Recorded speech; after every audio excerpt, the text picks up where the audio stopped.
இன்று அவருடைய சத்தம். எழுதியவர் சகோதரர் சகரியா பூனன் அவர்கள். நாள் டிசம்பர் 6. தேவனுக்கு முன்பாக தாழ்மைப்பட்டிருக்க கடவோம். நான் சில சமயங்களில் திறந்த வெளியில் அமர்ந்து வானத்தில் உள்ள நட்சத்திரங்களை அண்ணாந்து பார்ப்பதுண்டு. வானத்தில் கோடிக்கணக்கான நட்சத்திரங்கள் இருப்பதையும், இந்த அண்ட சராசரத்தில் இந்த பூமி ஒரு சிறு துரும்பை போல் இருப்பதையும் நான் அறிவேன். இந்த ஆச்சரியத்தில் நான் மூழ்கி, ஓ தேவனே, நீ எவ்வளவு பெரியவர்!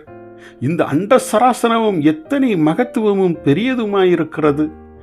இந்த அண்ட சராசரத்தில் பூமி என்று அழைக்கப்படும் இந்த சிறிய துரும்பில் நானோ இன்னும் மிகச்சிறிய ஓர் தூசியாகவே இருக்கிறேன்.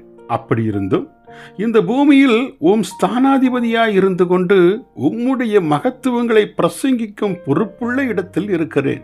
ஆகவே ஆண்டவரே, என்னை குறித்து நான் தாழ்மையான தெளிந்த எண்ணம் கொண்டிருக்க எனக்கு தயவாய் உதவி செய்வீராக என்றே ஜெபிக்கிறேன்.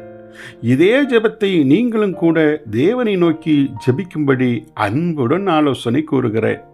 தரையில் ஊர்ந்து சென்று கொண்டிருக்கும் எறும்போடு நான் ஏன் தொடர்பு கொள்ள முடிவதில்லை? ஏனென்றால் நான் அவ்வளவு பெரியவனாய் இருக்கிறேன். நான் மானிட ரூபத்தோடு அதன் அருகில் சென்றால் அவை அஞ்சி விலகி ஓடிவிடும். நான் அந்த எறும்போடு தொடர்பு கொள்ள ஒரே வழி, நான் முதலாவது அந்த எறும்பை போல் மாற வேண்டும். அதேபோல் தேவனும் நம்மோடு தொடர்பு கொண்டிட ஒரே வழி, அவர் நம்மை போலவே மாறுவதுதான். பிலிப்பியர் 2:8. இந்த உண்மையை நாம் யாவரும் புரிந்து கொள்வது மிக எளிது.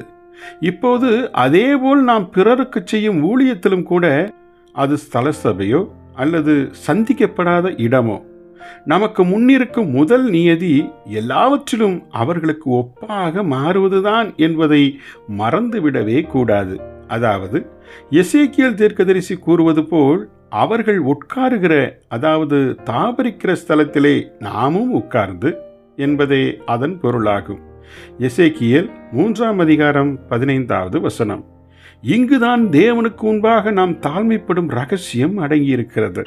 ஜெபிப்போமா?